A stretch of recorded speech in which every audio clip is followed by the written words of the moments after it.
Happy cuan sobat investor semuanya, baik pada pagi hari ini, tepat pada, eee, hari peringatan kemerdekaan Indonesia, Republik Indonesia ke-76, maka saya akan memberikan update ya pada beberapa market yang saya, pahami dan saya akan berusaha untuk memberikan informasi yang akurat untuk, Bapak, Ibu, dan sobat investor sekalian. Yang pertama akan saya share screen adalah eee, pada saham ya, pada indeks IHSG,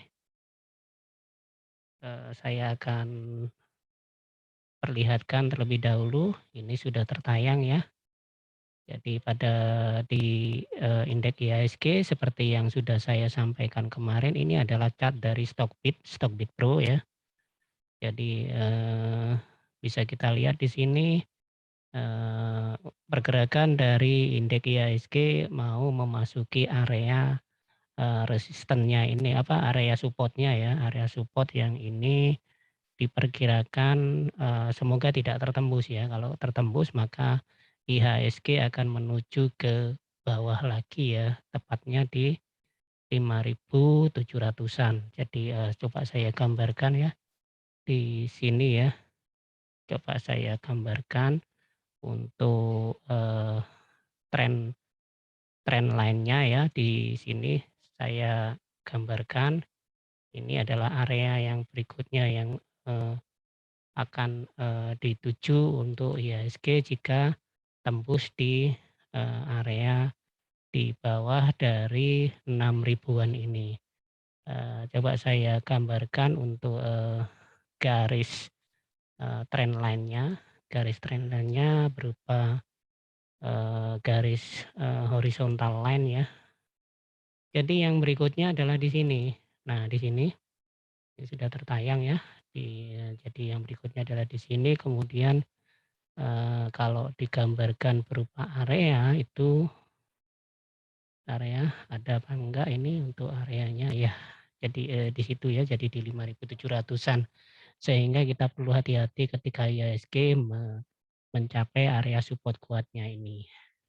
Kemudian ada satu saham yang saya akan, analisa ya, yaitu adalah kode, MPP MPPA ya. Jadi, untuk, saham yang, dengan, eee, kepanjangan dari Matahari Putra Prima ya. Ini MPPA ini Matahari Putra Prima dan ini, sedang menjadi pantauan di kita ya, karena Matahari seperti kita ketahui, dia sebagai penguasa, eee eee, apa, produk retail pada beberapa tahun yang lalu dan setelah pandemi ini dia mengalami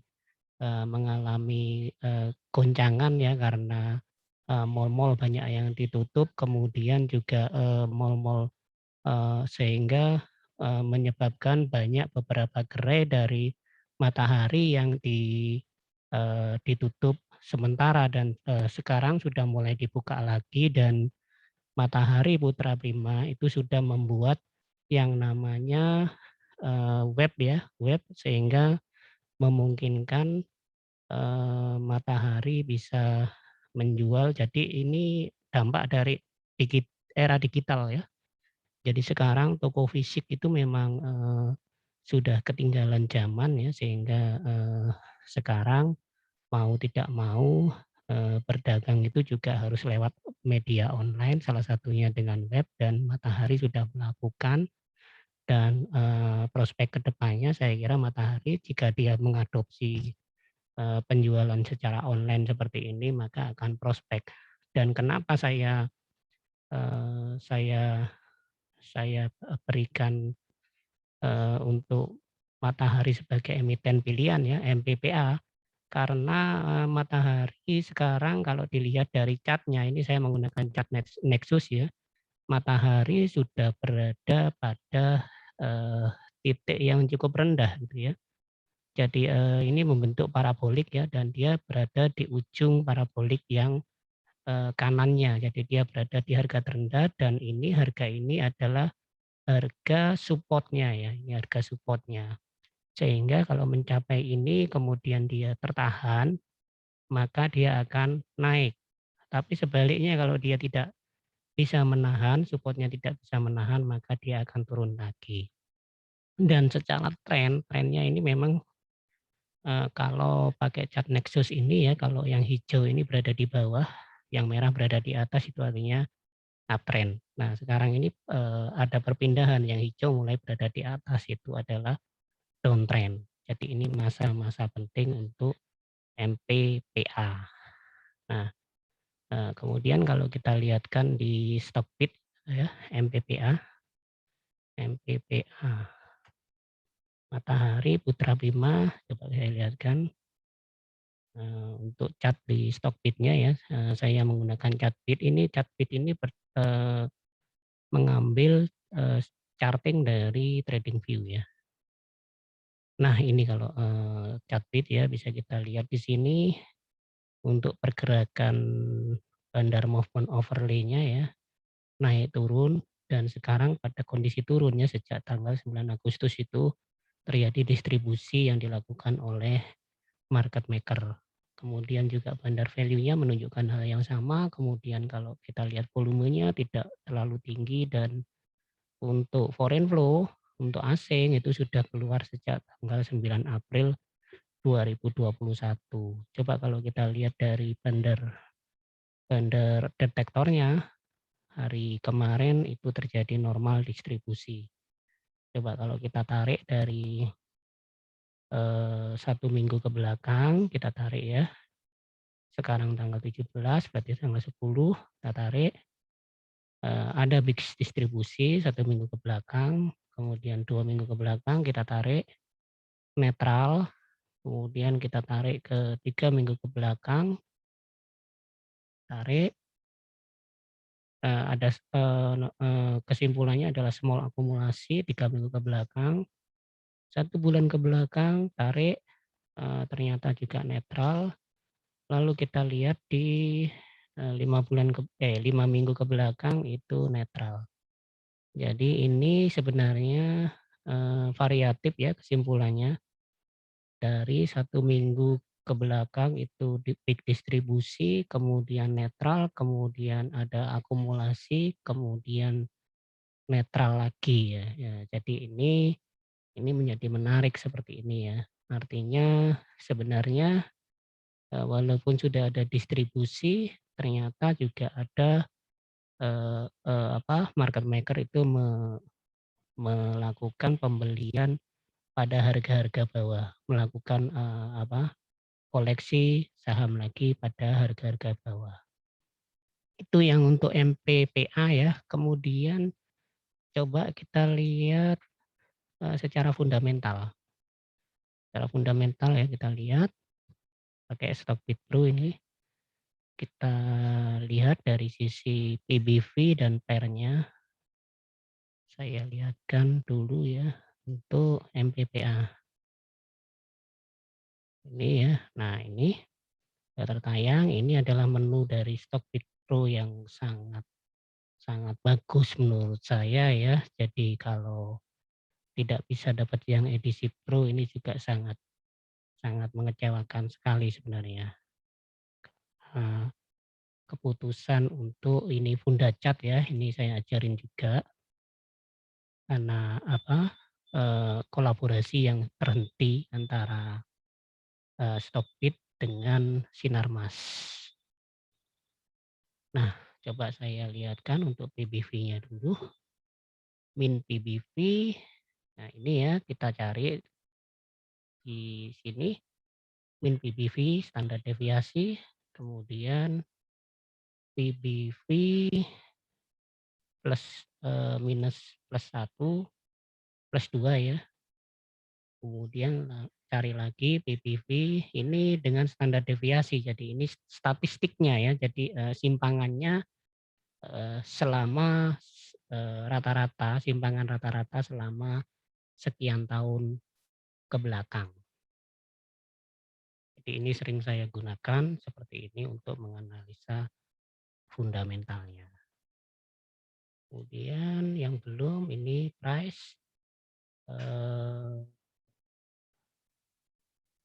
minus 2 ya, PBV, minus 2 standar deviasi. Nah, ini kemudian kita cari yang current. Current, ketik aja current. Current itu artinya harga PBV yang sekarang. PBV current ya coba.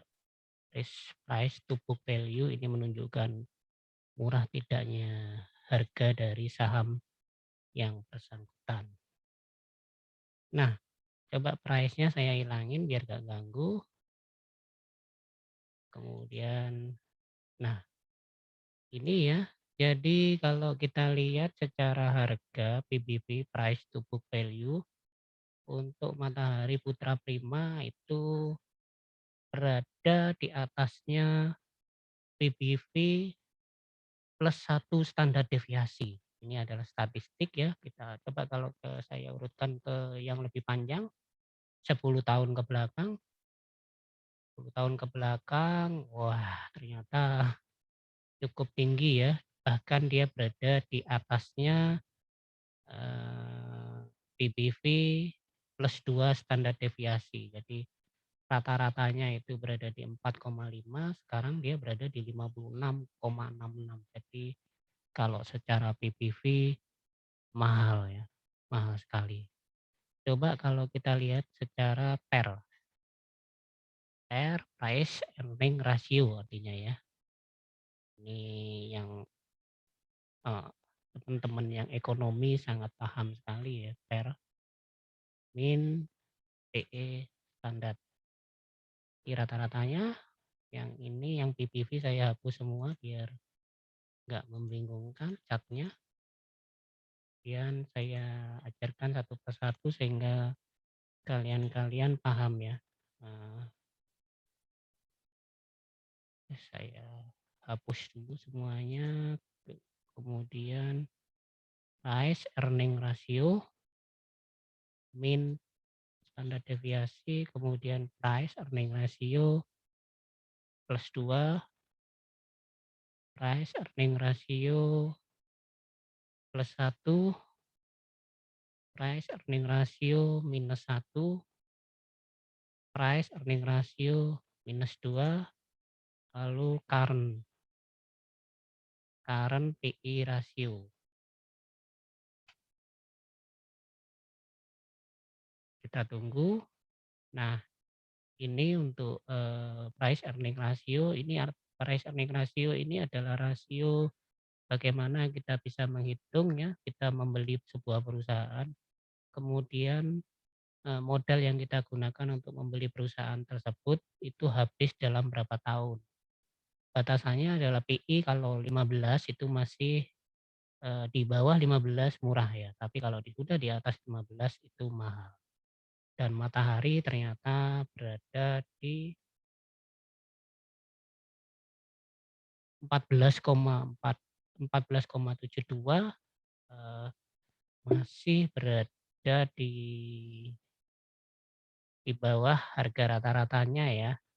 Jadi kalau secara PI Matahari sudah mendekati harga murahnya untuk Matahari Putra Prima. Seperti itu ya untuk update untuk salah satu emiten yang dengan kode MPPA atau Matahari Putra Prima. Demikian info yang bisa saya sampaikan.